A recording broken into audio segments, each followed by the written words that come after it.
नमस्कार, आप सबका फिर से एक बार स्वागत है एप्टीट्यूड फॉर ऑल में। आज की क्लास होने वाला है हमारा कंपाउंड इंटरेस्ट के ऊपर। तो चलिए स्टार्ट करते हैं। तो पहले जान लेते हैं कि कंपाउंड इंटरेस्ट क्या है। कंपाउंड इंटरेस्ट यानी इंटरेस्ट ऑन इंटरेस्ट, यानी कि ईच टाइम पीरियड के बाद और ईच ईयर के बाद जो हमारा अमाउंट होता है वो प्रिंसिपल बन जाता है। वो क्या हो जाता है? प्रिंसिपल। कि मान लो मेरा टाइम पीरियड 3 इयर्स है, ठीक है।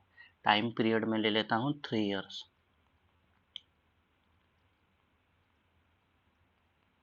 टाइम पीरियड 3 इयर्स का, और मेरा प्रिंसिपल P है, रेट ऑफ इंटरेस्ट R% है, ठीक है।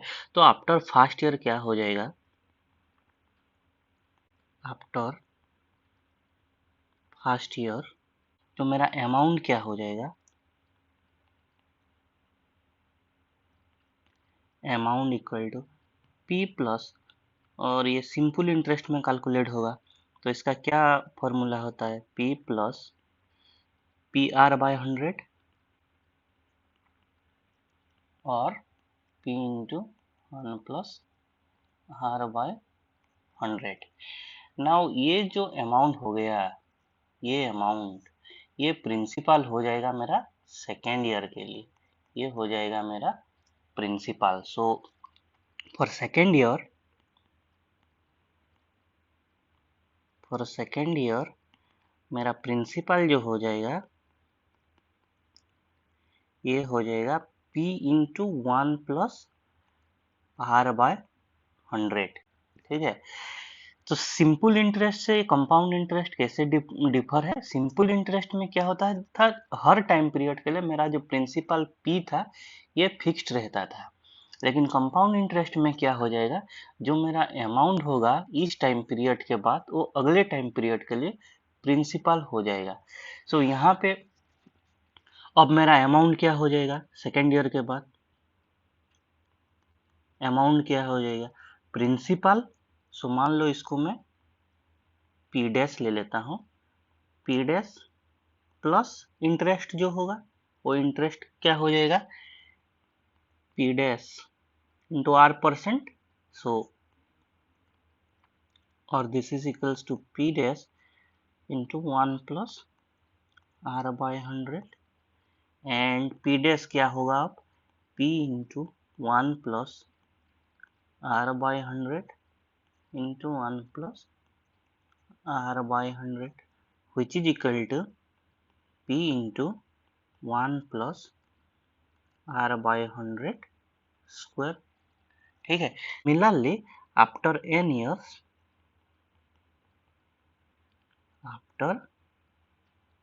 years मेरा जो अमाउंट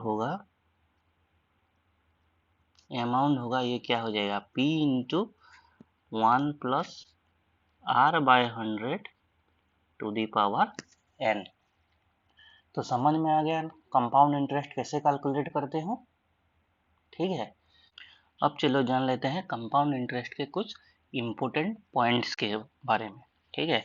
तो हमें पता चला कि amount equal to P into 1 plus R/100 to the power n, और compound interest amount minus principal. ना मान लो अगर मेरा रेट परसेंट R है और मैं इसको एनुअली कंपाउंड हो रहा है, तो मैं यहाँ पे जो टाइम n ईयर्स ले रहा हूँ उसको n लिख रहा हूँ। तो अगर ये इंटरेस्ट कंपाउंडेड हाफ ईयरली हो जाएगा तो मेरा रेट R/2% हो जाएगा और टाइम मेरा 2n हो जाएगा। सिमिलरली अगर क्वार्टरली होगा तो मेरा रेट R/4% होगा और टाइम 4n होगा। सिमिलरली अगर मैं मंथली कैलकुलेट करूं तो मेरा रेट R/12% होगा और टाइम पीरियड 12n होगा, ठीक है। Now when the time is in fractional form से t इक्वल टू nf, ठीक है, t इक्वल टू nf।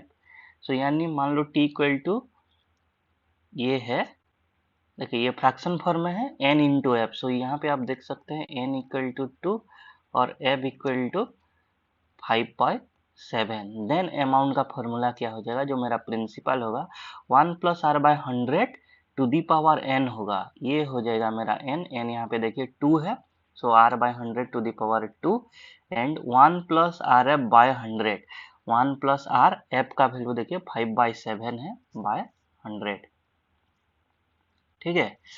सो ये अमाउंट का फॉर्मूला है जब मेरा time period n f form में होगा और ये फ्रैक्शनल फॉर्म में होगा, ठीक है। अब चलते हैं next. If there are distinct rate of interest for distinct time period, अगर डिस्टिंक्ट टाइम पीरियड के लिए अलग अलग टाइम पीरियड के लिए अलग अलग इंटरेस्ट रेट है, तो मान लो मेरा rate for first year R1% है, सेकेंड ईयर के लिए R2% है और थर्ड ईयर के लिए R3% है and so on. So amount का फॉर्मूला हो जाएगा P into 1 plus R1/100 into 1 plus R2/100 into 1 plus R3/100 and so on, और मेरा कंपाउंड इंटरेस्ट हो जाएगा as usual amount minus principal, ठीक है। a certain sum becomes n times of itself in t years, देखिए a certain sum becomes n times of itself in t years, t years में ये जो principal है उसका m टाइम्स हो जाता है on compound interest, then the time it will take to become m to the power n, the time it will take to become m to the power n times of itself is t into n years। सो इसको एक example के जरिए समझते हैं। a certain sum becomes 4 times in 4 years, so you can see here that your m equal to 4 and t equal to also 4 on compound interest, then how many years it will take to become 64 times, so you can see that 64 equals to 4 to the power 3, okay, so you can see that this is m to the power n, m to the power n, so m equal to 4 and you can see that n equal to your 3, then the time it will take, or then time it will take to become 64 times equal to t into n, t is my 4, n is 3, so this will take 12 years to become 64 times of itself, okay.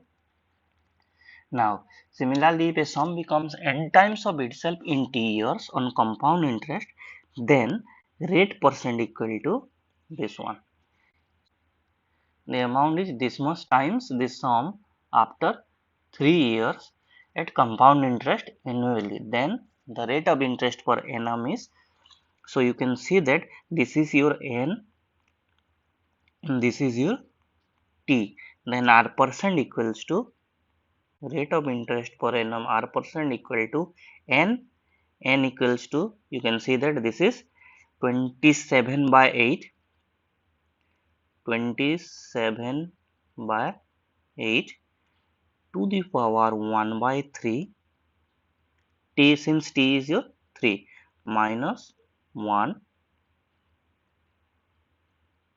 into 100%, and you can see that this is 27/8 to the power 1/3 equal to 3/2 minus 1 into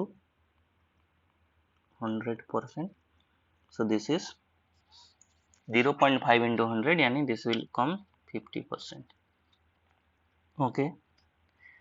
Next, if on compound interest a sum becomes RSA in a small a years, ठीक है, तो compound interest में सम क्या हो रहा है, RSA हो रहा है, कितने सालों में, ए सालों में, small A, and RSB in B years, and if B minus A equal to N, so this difference between the years B years and A years, B minus A अगर N हो रहा है, then R परसेंट का formula क्या हो जाएगा, और rate of interest अगर आपको पूछा जाए तो उसको कैसे निकाले, this will becomes B by A whole to the power 1/n minus 1 into 100%। चलिए इसको समझते हैं एग्जाम्पल के जरिए। A certain sum investment, a certain sum invested on compound interest grows to Rs 8,000 and 27,000 in 3 and 6 years, यानी क्या हो रहा है, 3 साल में 8,000 और 6 साल में 27,000 हो रहा है। Then when the interest is compounded annually, then what is the percentage of rate of interest? So rate percent क्या हो जाएगा? R percent. You can see that this is A, this is B, this is small a 3, this is small b 6. So R percent equal to B by A 27,000 by A 8,000 whole to the power 1 by n, and you can see that B minus A, which is equal to your n, is 6 minus 3 equal to 3. So n का value यहाँ पे 3 है, to the power 1 by 3 minus 1 into 100%, which is also 50%. ठीक है, तो ये था compound interest के ऊपर कुछ इंपॉर्टेंट पॉइंट्स जिससे क्वेश्चन पूछे जाते हैं एग्जाम्स में। तो आई होप आपको सारी चीज़ अच्छे से समझ में आ गया होगा। आज के इस वीडियो के लिए बस इतना ही, मिलते हैं अगले वीडियो।